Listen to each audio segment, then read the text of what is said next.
Welcome back on RIA।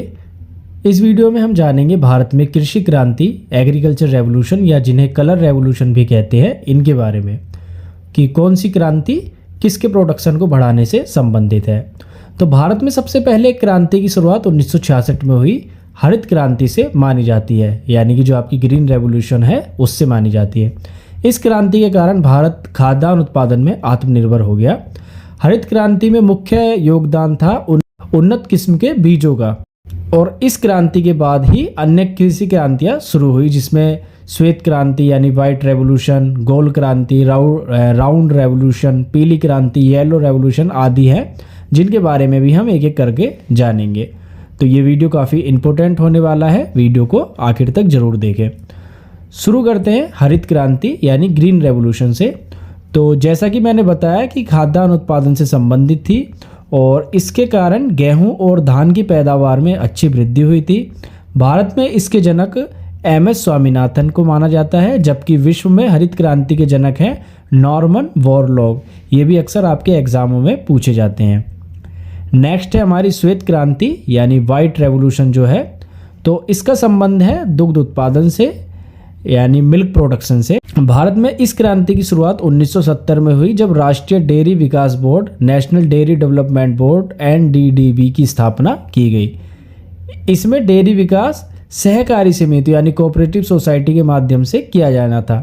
इस क्रांति का असर यह रहा कि भारत दुग्ध उत्पादन में विश्व में प्रथम स्थान पर है। व्हाइट रेवोल्यूशन के जनक प्रोफेसर वर्गीस कुरियन को माना जाता है। दुग्ध उत्पादन में वृद्धि के लिए इस क्रांति को ऑपरेशन फ्लड भी कहा गया था। श्वेत क्रांति जो है आपकी, ये वाइट रेवोल्यूशन, इसका दूसरा नाम क्या है? Operation flood. आगे नेक्स्ट बात करते हैं नीली क्रांति, ब्लू रेवोल्यूशन। इसका संबंध है जल कृषि, एक्वाकल्चर और मछली पालन से। तो मछलियों तथा समुद्री उत्पादों के उत्पादन में वृद्धि करने के लिए अपनाए गए पैकेज कार्यक्रम को नीली क्रांति कहा गया। फिर नेक्स्ट है हमारी पीली क्रांति, येलो रेवोल्यूशन। ये क्रांति खाद्य तेलों और तिलहन फसलों के उत्पादन को बढ़ाने के लिए है, येलो रेवोल्यूशन यानी पीली क्रांति जो है आपकी। फिर है इसके बाद गुलाबी क्रांति, पिंक रेवोल्यूशन। तो ये रेवोल्यूशन प्याज और झींगा मछली उत्पादन से संबंधित है। इस कृषि के जनक दुर्गेश पटेल हैं। फिर है आपकी रजत क्रांति, सिल्वर रेवोल्यूशन। ये क्रांति भारत में अंडा उत्पादन और मुर्गियों की उत्पादकता बढ़ाने के लिए है। फिर इसके बाद है आपकी सुनहरी क्रांति, गोल्डन रेवोल्यूशन। तो इसका संबंध बागवानी उत्पादन में वृद्धि से है, जिसमें फल विशेषकर सेब के उत्पादन को बढ़ाना है, और इसे शहद उत्पादन से भी जोड़ा जाता है।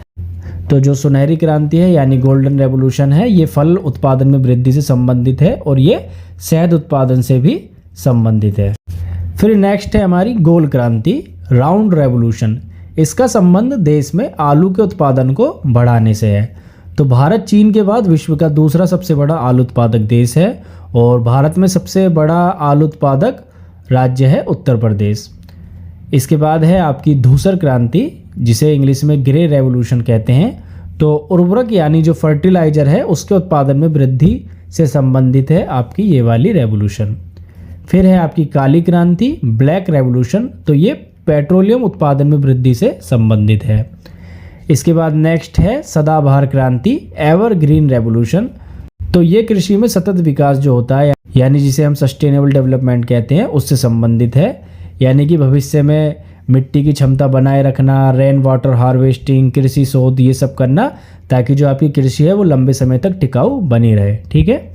और फिर आखिर में है आपकी इंद्रधनुष क्रांति, रेनबो रेवोल्यूशन। इसमें जो है आपकी green, yellow, blue, pink, grey, ये सारी जो जितनी भी क्रांति है उनको साथ लेकर चलने का लक्ष्य रखा गया है आपकी इंद्रधनुष क्रांति में, रेनबो रेवोल्यूशन में। ठीक है। तो जुलाई 2000 में नई कृषि नीति लागू की गई थी, जिसे ही इंद्रधनुष क्रांति नाम दिया गया। तो ये थी कुछ important colour revolution of India, Bharat की कृषि क्रांति। आई होप अब आप इनके बारे में काफ़ी कुछ जान गए होंगे। तो ये वीडियो यहीं पर समाप्त होती है। आपको कैसी लगी कमेंट कर जरूर बताएं। वीडियो अच्छी लगी हो तो लाइक करें, चैनल पर पहली बार हैं तो सब्सक्राइब जरूर कर दें। धन्यवाद।